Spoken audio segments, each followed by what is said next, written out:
Hello दोस्तों, good morning. आज हम शुरू करने जा रहे हैं fluid mechanics Gupta and Gupta book से उसका सॉल्यूशन।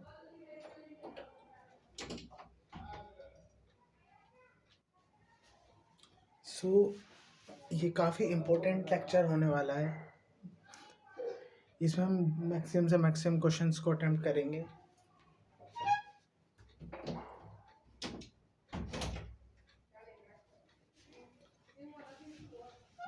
तो पहला क्वेश्चन है pascal second. Pascal second is the unit of.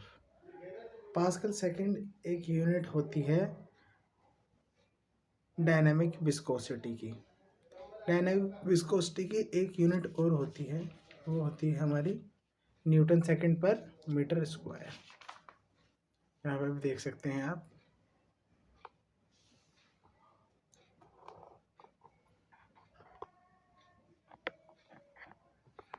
खास चीज़ें ही हमने इसमें लिख रखी हैं।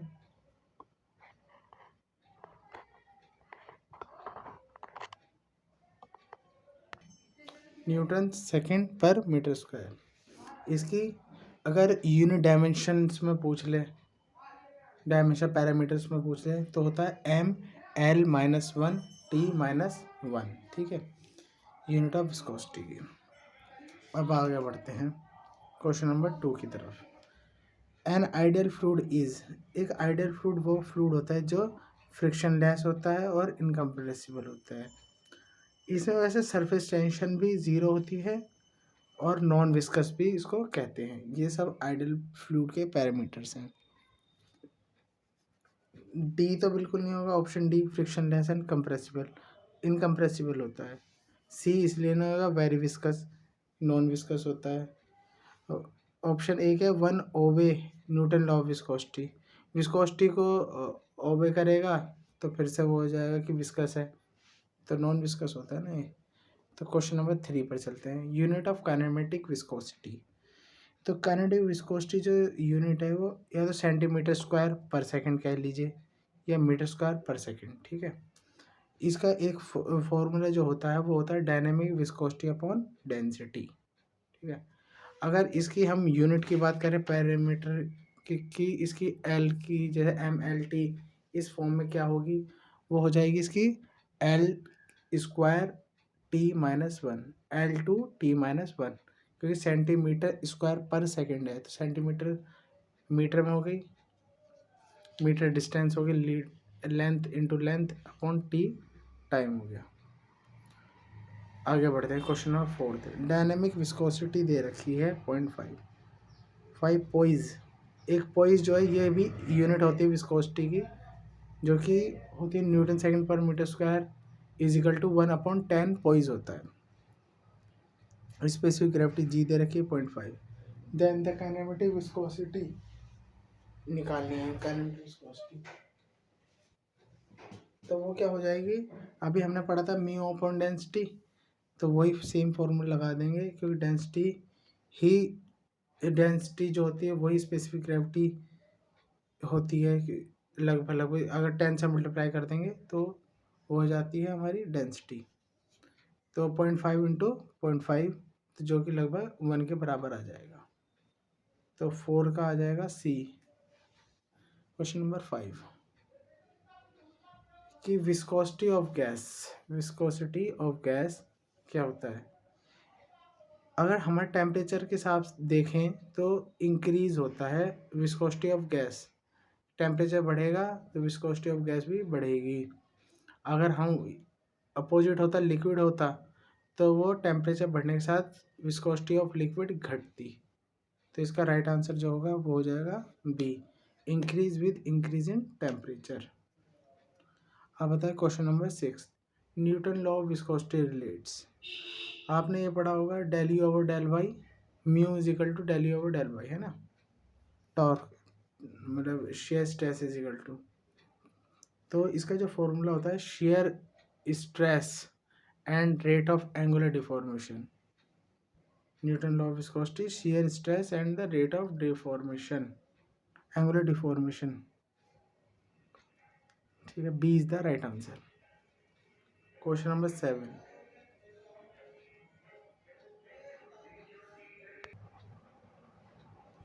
Rise of the liquid. अगला क्वेश्चन है question number 7। The rise of the liquid of specific weight gamma in a capillary tube of radius r is given by, हो जाएगा 2 sigma upon 4 sigma upon rho g d होता है ना, तो sigma रो g D की जगह इन्होंने radius की टर्म में रख रखा है, तो 2 sigma upon R gamma, C is the right answer. ठीक है,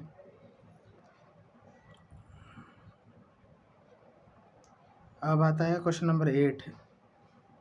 intensity of pressure develop by surface tension 0.0075 newton per metre in a droplet of water 0.075 mm diameter. तो ड्रॉपलेट के लिए तो फॉर्मूला जो होता है जेट, बबल और ड्रॉपलेट तीनों के लिए अलग होता है ना, तो देख लेते हैं तीनों को। जेट के लिए होता है P is equal to sigma upon d, 100 bubble का होता है 8 सिग्मा अपॉन डी, ड्रॉपलेट का होता है 4 सिग्मा अपॉन डी। ठीक है, तो इसमें जो हमने ड्रॉपलेट के लिए पूछ रखा है 4 सिग्मा अपॉन डी पूछ रखा है। 4 इंटू सिग्मा 0.0075 अपॉन डी जो हो जाएगा हमारा 0.075 mm डायमीटर। ठीक है, तो इसका जो राइट आंसर होगा वो हो जाएगा 0.4 न्यूटन पर सेंटीमीटर स्क्वायर। यहाँ पर हमने सॉल्यूशन भी कर रखा है। 4 इंटू सिग्मा जो है दे रखा है, ये दे रखा है, और जो mm में दे रखा है इसको भी हम मीटर में बदल लेंगे। ठीक है, तो 1000 से ऊपर मल्टीप्लाई कर देंगे, 4000 न्यूटन पर मीटर स्क्वायर आ गया। सेंटीमीटर में दे रखा है तो अपॉन 100 इंटू 100 से डिवाइड कर देंगे, 0.4 आ जाएगा न्यूटन पर centimetre square. Question number 9। Surface tension of water. Surface tension जो टेम्परेचर के साथ घटता है, सरफेस टेंशन टेम्परेचर के साथ ऑलवेज घटता है। Increases surface tension of water increases when the temperature decreases, या वाइस वर्सा। टेम्परेचर बढ़ेगा तो सरफेस टेंशन घटेगा, सरफेस टेंशन बढ़ेगा तो टेम्परेचर घटेगा। 1 kilo newton 1 kilo pascal is equivalent to 1000 newton per metre square, तो B is the right answer. Question number 11। अगर हमारा जो है कोहेजन एडहेजन से ज़्यादा हो जाए then the liquid will be, cohesion ज़्यादा हो रहा है मतलब ऊपर की तरफ चढ़ने नहीं दे रहा है उसको पानी, सेम मोलिकुल्स जो है आपस में अट्रैक्ट कर रहे हैं, और जो वो होता है कैपिलरी ट्यूब है वो ऊपर तक नहीं जा रही है, एटमॉस्फेयर से ऊपर नहीं जा रही है, तो डिप्रेशन होगा कि depress with convex surface upward, ये वाली शेप। ठीक है, upward. Question number 12। Surface tension is due to cohesion only. Capillary tube जो कैपिलरिटी होता है वो both cohesion and adhesion, 4th point, तो इसका पहला और चौथा होगा। ठीक है, अगर कुछ क्वेश्चंस को हमने बिल्कुल ही नेगलेक्ट करना होगा अगर अपना टाइम कंज्यूम करना है और सही से आपको पढ़ना है, इस चीज़ का हमें पता होना चाहिए कौन से छोड़ने हैं और कौन से करने हैं। तो नेक्स्ट क्वेश्चन है क्वेश्चन नंबर 14, इम्पोर्टेंट है। For vertical semi circular plate, मतलब एक खड़ी सेमी सर्कुलर आधी सर्कुलर प्लेट को हमने सबमर्ज करा, ठीक है, विद इसका डायमीटर डी है, और जो डी है वो हम टॉप सरफेस से मेज़र कर रहे हैं। Then the centre of pressure from the free surface like this,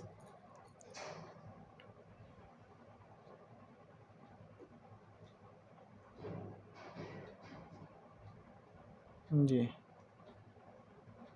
ये हो जाएगी डी, ऐसे यहाँ तक डी हो जाएगा। तो इस तरह का कुछ है, यहाँ पर ही ऊपर ही वाटर सरफेस है, लेवल ऑफ वाटर सरफेस।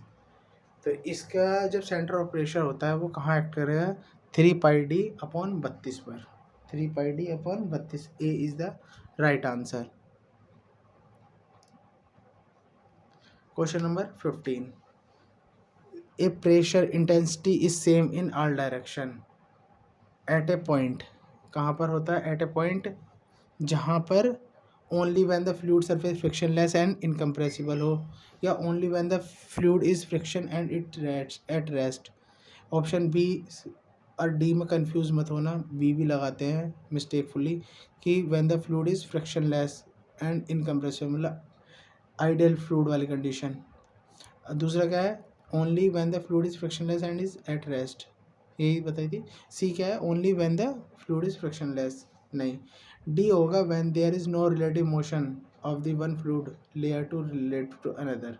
यही है नॉन विस्कस की कंडीशन कि एक जो लेयर है दूसरी लेयर पे जो है कोई रिलेटिव मोशन नहीं कर रही है। राइट आंसर यही होगा, सेम डायरेक्शन में तब बराबर हो सकता है। क्वेश्चन नंबर 16, एक ओपन टैंक कंटेनर है 1 मीटर गहरा और 50 सेंटीमीटर डेप्थ पर उसकी ऑयल है जिसकी स्पेसिफिसिटी 0.8 है। इंटेंसिटी ऑफ प्रेशर बॉटम पर पूछी है, तो अलग अलग निकाल लेंगे, पहले 0.5 के लिए फिर 1 मीटर के लिए। 0.8 जो रो जी एच लग जाएगा इसमें, रो जी एच, तो रो क्या है 0.8, जी 1000 इंटू हाइट, वो रो 0.8 तो स्पेसिफिक ग्रेविटी थी, फिर इसकी मल्टीप्लाई वाटर की उससे कर देंगे 1000 से, और जी 10 है और हाइट कितनी है 0.5, प्लस कर देंगे इसमें कि 1 मीटर है ना, वो वाटर की है नीचे, तो नीचे वाटर ही है, तो 1000 इंटू 10 इंटू 1 मीटर, तो 14 kilo Newton per metre square आ जाएगा। क्योंकि 0.8 इसका जब करेंगे हम तो ये आएगा 4, ये आ जाएगा 10, तो 10 + 4 14। Question number 17, position of centre of pressure on a plane surface emerge vertically in a static mass of fluid is. अच्छा क्वेश्चन है, इंपॉर्टेंट है कि सेंटर ऑफ प्रेशर की जो है पोजीशन कहाँ होगी plane surface emerge vertically in a static mass of the fluid. वो हमेशा जो होगी सेंटर ऑफ प्रेशर हमेशा सेंटर ऑफ ग्रेविटी के नीचे ही होता है, always below the centre of the area. Question number 18 important, फिर से एक वर्टिकल ट्रायंगल है जिसका वर्टेक्स जो है डाउनवर्ड है। वर्टेक्स क्या होता है, ये टॉप वाली सरफेस डाउनवर्ड है, and altitude H has it base lying on the free surface of the liquid. The centre of pressure below the free surface is at the distance. यहाँ पे centre of pressure इसका पूछा है, इसका हो जाता है h/2 पर, h/2 पर, ठीक है, तो C is the right answer. Question number 19, total pressure पूछा है, इम्पोर्टेंट है, यूकेपीएससी जेई में आया हुआ क्वेश्चन है ये वाला, ठीक है, कि total pressure on a plane surface inclined at an angle of theta with the horizontal is equal to, इसका हो जाएगा P इंटू ए, हॉरिजॉन्टल से कह दिया इसने P इंटू ए, अदरवाइज कुछ और होता। अगर आपको देखना है कि थोड़ा सॉल्यूशन की किसका क्या क्या क्या होता है, तो यहाँ पर आप देख सकते हैं। सेमी सर्कुलर का सी जी अगर पूछे 4r/3π, अगर सेंटर ऑफ प्रेशर जो पूछा था वो पूछे तो 3πr/16, या फिर ये तो r की फॉर्म है, ये d की फॉर्म में है, 3πd/32। अगर पूछे सर्कल का, ये आगे आएगा क्वेश्चन, कोई पेज नंबर 406 पे ये क्वेश्चन है। सी जी पूछे तो r है ही, और सेंटर ऑफ प्रेशर पूछे तो 5d/8 आएगा, 5d/8, ठीक है, या फिर 1.25 इंटू r, ये पूछ लिया तो हो जाएगा। सी जी पूछा तो h/3 पे, और सेंटर ऑफ प्रेशर जो पीछे से पूछ रहा था h/2 पर, रेक्टेंगुलर का h/2, ये 2h/3, याद रखो बस। ट्रिक भी याद कर रखिए, देखिए 1 2 2 3 2 3 3 4, और फिर ट्रायंगल है तो 1.3, मतलब या तो 0.33 या 0.5। हमेशा याद रखो सेंटर ऑफ प्रेशर जो है वो हमेशा ज़्यादा होता है, ठीक है। आगे बढ़ते हैं।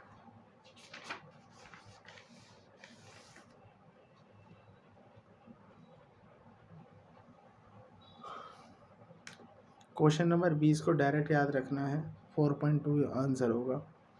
अगर पूछे कैसा होगा तो ये देख सकते हैं कि 1.5 मीटर से नीचे ये रेक्टेंगुलर शेप है जिसकी ऊपर से लेके 6 मीटर है, ठीक है। इसका ये बताना है हमें, एच बताना है कि टॉप से लेके सेंटर ऑफ प्रेशर क्या होगा। सेंटर ऑफ प्रेशर पूछा है इसमें, सेंटर ऑफ प्रेशर का फॉर्मूला x बार + Ig/A x एच जो आ जाएगा वो हमारा यहाँ से यहाँ तक सेंटर ऑफ प्रेशर का ही आ जाएगा, 1.5 + 4.5/2, तो हो जाएगा 3.75, ठीक है। बी डी क्यूब अपॉन 12 ए जी हो जाएगा एरिया बी इंटू 4.5 ये वाला ब्लॉक का, और एक्स बार 3.75 निकाला ही था, तो इसका राइट आंसर आ जाएगा 3.75 प्लस 0.45 4.2 मीटर। आगे बढ़ते हैं। Question number 21, centre of buoyancy always जो है कौन side with the centre of the volume of fluid is place. अच्छा क्वेश्चन है।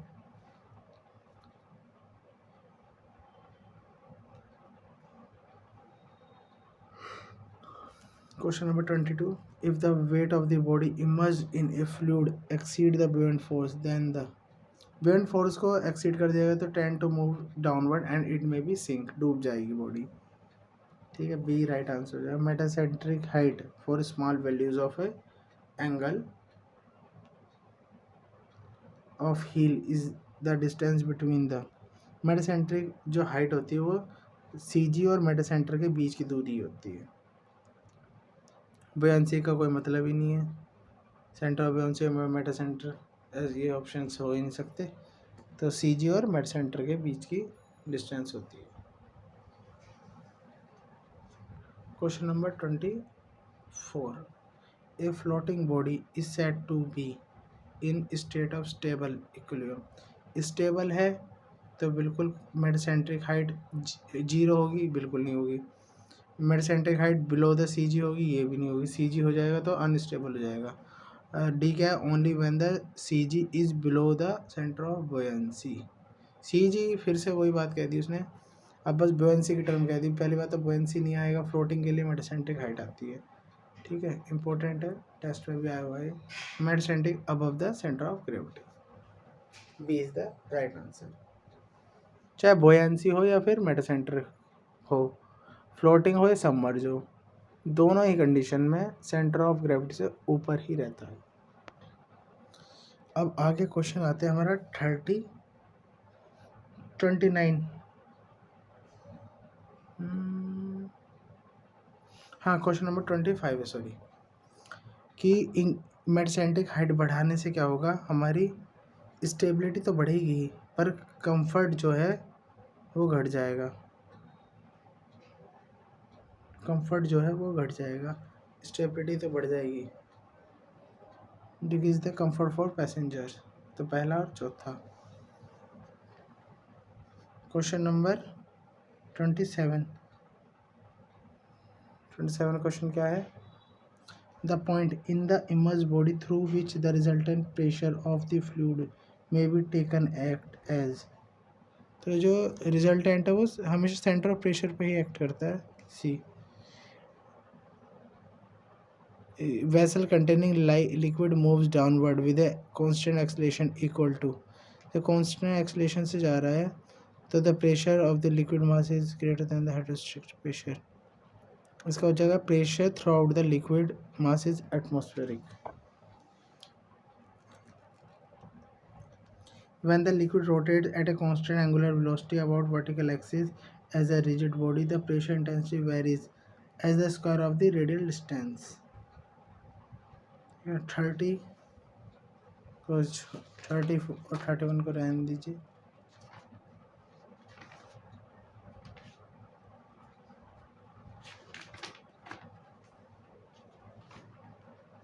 Question number 32, horizontal component of a force on a curve surface, important है, is equal to the product of the pressure intensity and the centre and the area force on the vertical projection of the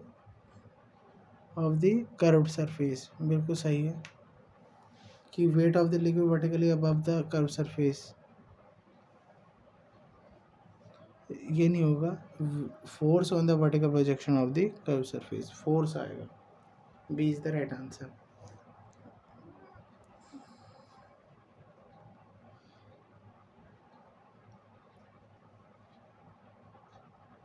आगे बढ़ते हैं question number 34 पर, eddy viscosity for turbulent flow. जो मैं छोड़ रहा हूँ आप भरोसा रखिए, उन्हें नहीं पढ़ना है। मैं question number 34, the eddy viscosity for turbulent flow is, ये अच्छा इंपॉर्टेंट क्वेश्चन है। ये क्या करता है, eddy viscosity for turbulent flow dependent होता है फ्लो पर, कि एडी विस्कोसिटी टर्बुलेंट के फ्लो पर for a turbulent flow is dependent on the type of flow, या डिपेंडेंट ऑन द फ्लो, कि फ्लो का कैसा टाइप है उस पर डिपेंड करता है।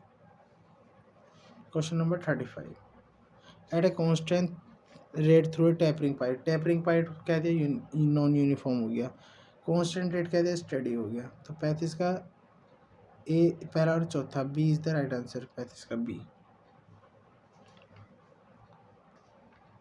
Question number 37, rho upon W plus V square upon 2G plus Z is equal to constant based on the assumption regarding the flow of the fluid. ये होता है हमेशा study frictionless incompressible and along a stream line, uniform मत लेना इसमें। और option क्या है, स्टडी फ्रिक्शनलेस इनकम्प्रेसिबल बिल्कुल सही था, पर यूनिफॉर्म नहीं होता है। रिगार्डिंग अजम्पशन, ये कौन सी है, बर्नौली इक्वेशन। तो ये study frictionless incompressible along a stream line. When the velocity distribution is uniform over the cross section, the correction factor uniform कह दिया तो वैल्यू 1 हो जाएगी, momentum correction factor. Least possible value for correction factor, least possible kinetic की हो या momentum की हो, 1 हो जाती है ना, 0 तो नहीं होगी।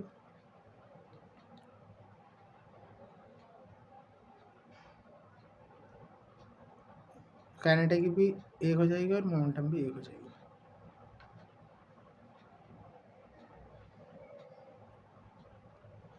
क्वेश्चन नंबर 40 को याद ही रखना है, अगर वेलोसिटी 0 है over half of the cross section area and is uniform over the remaining half, then the momentum correction factor is 2।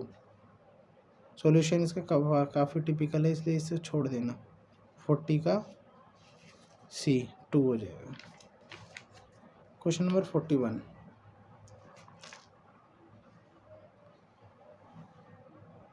If the velocity is 0 over 1/3 of the cross section, उसमें क्या था, half था, इसमें 1/3 है, ठीक है।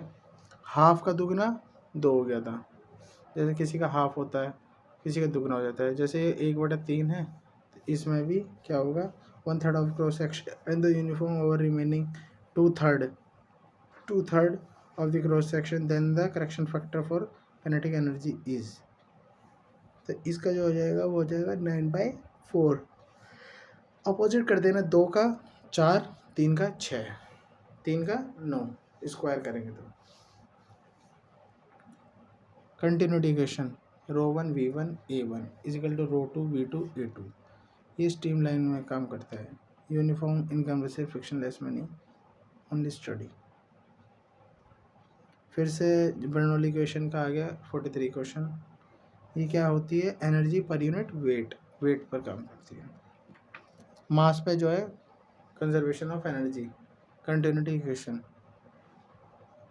Question number 44 याद ही रखना है, velocity potential satisfy continuity equation, continuity equation को कैसे सेटिस्फाई करेगा, x² - y², ठीक है, याद रखना है ये। 45 फिर से याद रखने वाला क्वेश्चन है, मैग्नीट्यूड। अगर ये क्वेश्चन आपने नहीं कर रखे हैं ना गुप्ता से, तो आप कितना ही सॉल्यूशन बना लियो, कितना ही आप ज्ञान अर्जित कर लियो, ये क्वेश्चन फिर भी नहीं हो पाएंगे क्वेश्चन एट द एग्ज़ाम। तो इसलिए कुछ चीज़ें हमें याद करनी ही होती हैं एग्ज़ाम्स को क्रैक करने के लिए। कुछ स्ट्रेटजी ऐसी होती है कि हर एक चीज़ समझने जाओगे तो भाई तुम बहुत लंबा समय बर्बाद कर चुके होगे। तो question number 45, magnitude of the component of the velocity at a point 1,1 for a stream function psi x² - y² is equal to, जब 1,1 दे रखा हो तो 2√2 होता है, ठीक है, इंपॉर्टेंट क्वेश्चन है। 1,1 2√2 है। एक चीज़ और है, मैं आपको बताता हूँ, जैसे अब आप FM कर ले रहे हो, FM आपने कर लिया, फिर काफ़ी दिन के बाद गैप हो गया, दूसरे सब्जेक्ट कर लिया, फिर काफ़ी गैप हो गया, फिर तीसरा कर लिया, चौथा कर लिया, पाँचवा कर लिया, ऐसे करते करते आप FM के जो बेसिक क्वेश्चन है ना, जैसे इस तरह के याद करने वाले, वो स्लिप होने लग जाते हैं तुरंत, क्योंकि इसमें हमने कॉन्सेप्ट तो देखा नहीं है, सिर्फ नज़र मार के याद करके आगे बढ़े हैं। तो इसका बड़ा यही एक फैक्टर है कि आपको ना लगातार रिवीजन में ज़रूर रहना पड़ेगा। और रिवीजन में रहने के लिए आपको बहुत जल्दी आपको सिलेबस को कंप्लीट करना होगा। तो अब इस मोड में आ जाइए आप कि लिखना लिखाना में मत फंसना, सीधा आओ, वीडियो देखो, ख़त्म करो, आगे बढ़ो। वो मेमोरी में सेव होता जा रहा है। जितनी बार रिपीटेशन होगा, खेल वही बनाएगा, वही रैंक बनाएगा, वही सिलेक्शन बनाएगा। चलिए, थैंक यू। आगे बढ़ते हैं। Question number 46, the motion of air mass in A tornado is, ये टेस्ट में भी आया हुआ है कि एक motion of air mass in A tornado में क्या था, फोर्स वोर्टेक्स एट सेंटर में तो फोर्स वोर्टेक्स होगा, फ्री वोर्टेक्स आउटसाइड की तरफ, बाहर की तरफ होगा free vortex. Question number 47, in force vortex motion the velocity of the flow is, force vortex में the velocity of the flow क्या होगा, directly proportional to the its radial distance from the axis rotation, यही right answer होगा। Question number 47, क्योंकि inversely तो नहीं होता, सी भी इन्वर्सली है, डी जो है डायरेक्टली है पर स्क्वायर है रेडियल डिस्टेंस का, तो रेडियल डिस्टेंस का तो एक सिंगल ही होता है distance, directly proportional radial distance from axis of rotation. Question number 48, stream lines and path lines always coincide in case of, बिल्कुल स्टडी फ्लो में ही सारे कॉन्सेप्ट कोइंसाइड कर जाते हैं, पाथ लाइन, स्ट्रीम लाइन। बाकी 49 इंपॉर्टेंट है, जेई में आया हुआ क्वेश्चन है कि काइनेटिक एनर्जी करेक्शन फैक्टर क्या होता है। उसने जो पूछा था वो टर्मिनोलॉजी के फॉर्म में पूछा था, kinetic energy correction factor is equal to, मतलब normal velocity upon average velocity होती है। तो इसका एक्सप्रेशन जो होगा काइनेटिक का ज़्यादा होता है ना, 1/a v³/v/dA या फिर v³/dVA का क्यूब, ये आएगा, सी इज़ द राइट आंसर। अगर अल्फ़ा की वैल्यू पूछी जाए तो 2, 1.5 और 1.3 होती है। ये होती है laminar flow between plate, laminar flow between parallel plate और टर्बुलेंट फ्लो 1.3। टर्बुलेंट के लिए सबसे कम, लैमिनार के लिए ज़्यादा है, और अल्फ़ा की वैल्यू ज़्यादा होती है मोमेंटम करेक्शन फैक्टर से। सेम वैल्यू होती तो 2 की जगह हो जाता है वो 1.5, 1.5 की जगह हो जाता है 1.3 और 1.3 की जगह हो जाता है 1। ठीक है, आगे बढ़ते हैं 50 क्वेश्चन पे। Momentum correction factor for the velocity distribution is, इस फिगर में जो है 4/3, 1.3 की बात कर रहा है, 4/3। तो ये question number 51, equation of continuity based on the, बिल्कुल सी ई की वैल्यू हमने क्या बताई थी, मास पे डिपेंड करती है। सी ई मास है, B E Bernoulli equation, B E bachelor of engineering वो करती है बी ई एनर्जी पर, सी ई सिविल इंजीनियरिंग मास पे। थोड़ी ट्रिक से याद रखना। इस पेज पे काफ़ी इंपॉर्टेंट क्वेश्चंस हैं, इसलिए ध्यान रखिए। In a steady flow of fluid, total acceleration of any fluid particles, वो कैन भी ज़ीरो हो सकते हैं। बिल्कुल टोटल एक्सेलरेशन क्या होता है, कन्वेक्टिव प्लस टेम्परेचर, तो बिल्कुल स्टडी और नो यूनिफॉर्म कह दिया उसने। तो कन्वेक्टिव जो होता है वो तो हमारा स्पेस के लिए, टेम्परेचर होता है टाइम, टेम्पोरल होता है टाइम डिपेंडेंट, कैन भी ज़ीरो हो सकते हैं। स्टडी में भी टेम्पोरल जीरो हो जाएगा, यूनिफॉर्म में कन्वेक्शनल मतलब स्पेस वाली टर्म ज़ीरो हो जाएगी। आई होप आप समझ पा रहे होंगे अगर आपने पढ़ा होगा तो कैन भी ज़ीरो, या तो डायरेक्ट याद कर लो, टोटल एक्सेलरेशन एनी फ्लूइड के लिए कैन भी ज़ीरो हो सकता है। 53वां, pitot tube is used to measure stagnation pressure, क्योंकि वैसे पिटोट ट्यूब तो वेलोसिटी के लिए काम करता ही है, पर वेलोसिटी एट स्टैग्नेशन पॉइंट का कोई ताल्लुक नहीं रह जाता है, क्योंकि स्टैग्नेशन पॉइंट पर वेलोसिटी ऑटोमेटिक जीरो हो जाती है। तो वेलोसिटी एट स्टैग्नेशन पॉइंट पे जीरो वेलोसिटी कौन मेज़र करेगा? तो ऐसा पॉसिबल नहीं है, तो स्टैग्नेशन प्रेशर कहते हैं। तो hot wire anemometer is used for velocity of the gas. Question number 55, theoretical value of coefficient of contraction of a sharp edge orifice is. याद रखो डायरेक्ट कुछ वैल्यू होगा कि शार्प एज ओरिफिस के लिए 0.611 होता है, 0.611। आगे करेंगे इसको, लेकिन ये याद रखना है हमें, ठीक है।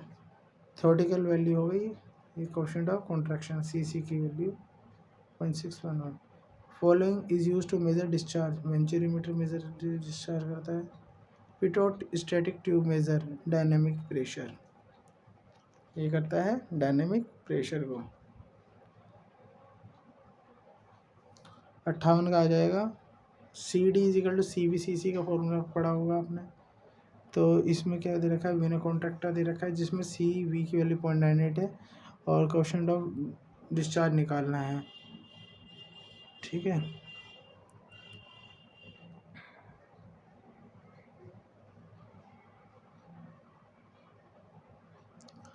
Fluid jet discharge C D की वैल्यू 4/3 ले लेंगे, तो जो आ जाएगी 0.75, नहीं 4/3, नहीं 3/4, 3/4।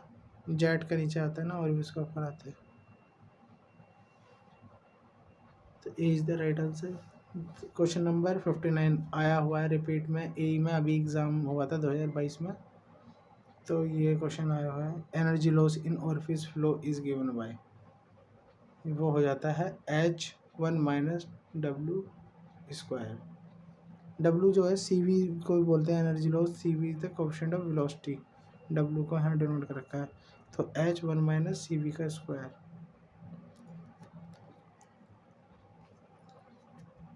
बहुत बच्चों ने डी में कंफ्यूज हुए होंगे कि कोएफिशिएंट ऑफ रेसिस्टेंस करके होता है, वो ऐसे ही होता है H ब्रैकेट में 1/CV का square -1। Question number 60, incorrect statement कौन सा है? Incorrect statement pressure intensity at बिना कॉन्ट्रैक्टर इज एटमॉस्फेरिक, ये तो नहीं होगा। Contraction D state vena contracta, ये सही है लग रहा है। Streamline are parallel throughout at the vena contracta, नहीं पैरेलल नहीं रहती है, कन्वर्ज हो जाती है ना। C C is always less than 1, नहीं सी सी की वैल्यू 1 भी हो सकती है ना, ज़्यादा भी हो सकती है सी सी की वैल्यू, तो ऑलवेज लेस देन 1। सी सी की वैल्यू अगर देखा जाए तो ये देखो, ये रही सी सी की वैल्यू 1 तो है ही, तो लेस देन 1 तो नहीं होगी, तो ये तो नहीं होगा। Contraction is least at when a contractor, यही क्वेश्चन आंसर होगा कि कॉन्ट्रैक्शन जो है इज लीस्ट एट बिना कॉन्ट्रैक्टर पर कॉन्ट्रैक्शन लीस्ट हो जाता है, सही है। Size of the venturimeter is specified by both the pipe as well as throat diameter, ठीक है। क्वेश्चन नंबर 63, वी नॉच का जो डिस्चार्ज का फॉर्मूला है वो है H5/2, H5/2।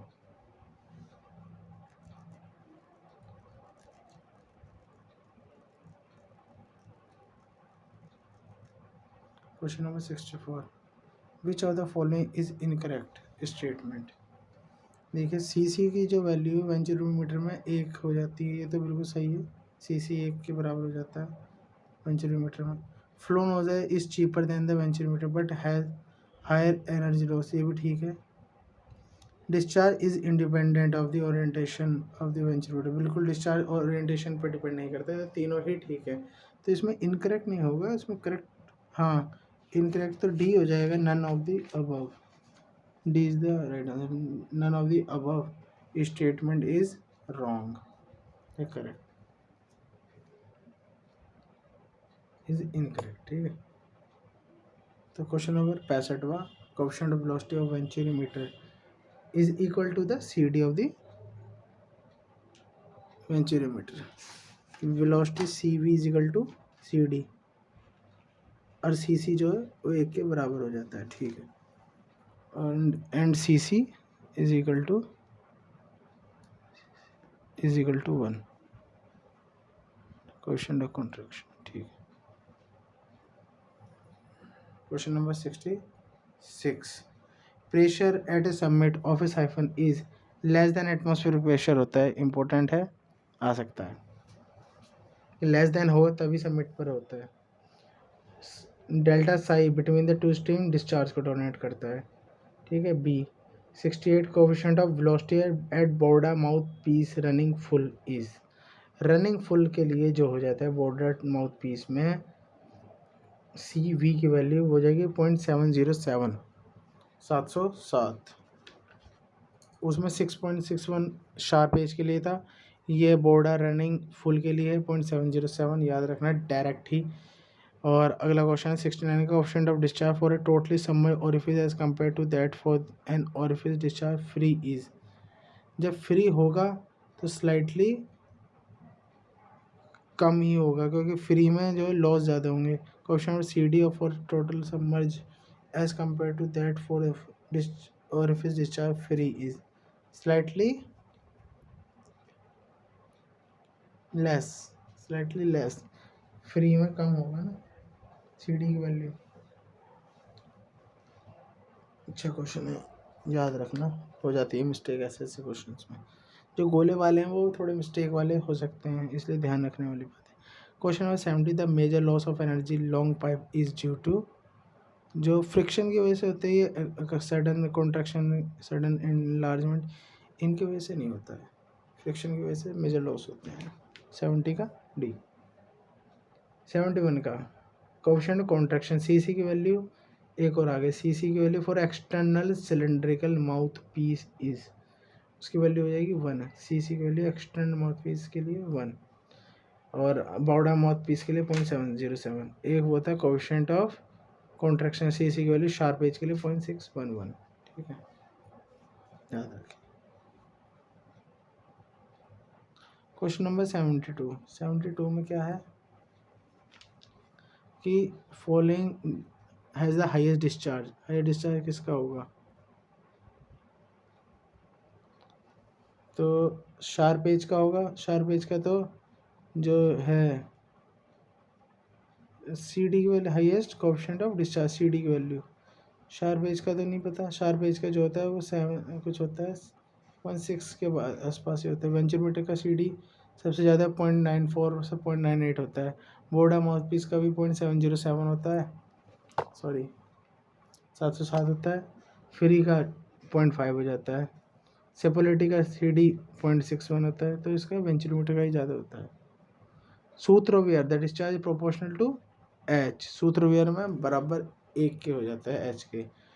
अब आता है broad crest weir is maximum when the depth of the flow is 2h/3, important है, याद रखना, मिस्टेक हो सकती है, आते हैं क्वेश्चन कि discharge over a broad crest weir is maximum when the depth of the flow is 2h/3, discharge through a Cipolloti weir is given by 2/3 CD √2G L H की पावर 3/2। Cipolloti weir जो होता है वो rectangular form का ही होता है, तो पहला ही इसका राइट आंसर हो जाएगा। 78 क्वेश्चन, 78 क्वेश्चन में क्या है, 75 क्वेश्चन तो हो गया। 76 है T minus del P upon del for flow circular tubes तो shear stress r distance applied to, बस ये क्वेश्चन जो हो जाएगा याद रखो, बहुत लैमिनार टर्बुलेंट दोनों में होता है। Question number 77, ratio of the maximum velocity to average velocity of the steam flow between fixed parallel plates is, fix parallel plate के लिए पूछा है और इसमें पूछा है ratio of maximum velocity of the average to the average velocity for study flow between fix में और पैरेलल प्लेट में, तो 3/2 1.5 हो जाएगा। फिक्स्ड में जो होता है 2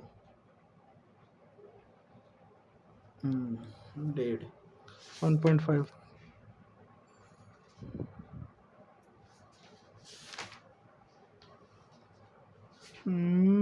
पूछ रखा है लेमिनार में मैक्सिमम वेलोसिटी 2 और 1.5 3 ठीक है, इसको याद रख लो 3.2 मीन्स 1.5 की रेशो ऑफ मैक्सिमम वेलोसिटी। अच्छा, हाँ पहले प्लेट के लिए तो यार एक ही होता है ना, सॉरी पहले प्लेट के लिए 1.5 ही आ जाएगा, ये रखा बिटवीन पहले प्लेट 1.5, मैं कंफ्यूज हो गया था यार। 77 हो गया। क्वेश्चन नंबर 80 पे आते हैं। 78 पे कौन सा करेक्ट है? करेक्ट है lower critical Reynold number has the value 2000 in pipe flow. 79 का अगर पूछे तो ये राइट आंसर 675 होगा बस, रो बीटी अपॉन म्यू लग जाएगा। Question number 80 C stress distribution for fluid flowing in a between the parallel plates both at rest. Constant over the cross section, parabolic distribution across the section, zero at the mid section. varies linearly. इसका हो जाएगा 80 का सी, zero at the mid plane and varies linearly with the distance from mid plane. ये question ठीक है, भूल जाते हैं इसको। 81 important है, if x is the distance from the leading edge then the boundary layer the thickness in laminar flow varies h1/2। ठीक है, अगर टर्बुलेंट का पूछता है तो h x power 4/5 4/5। Question number 82 Stanton diagram is log plate of friction factor against Reynold number. चलो आज की वीडियो यहीं तक समाप्त करते हैं क्योंकि काफ़ी लंबी वीडियो देखी भी नहीं जाती है। Thank you so much for cooperating and understanding me.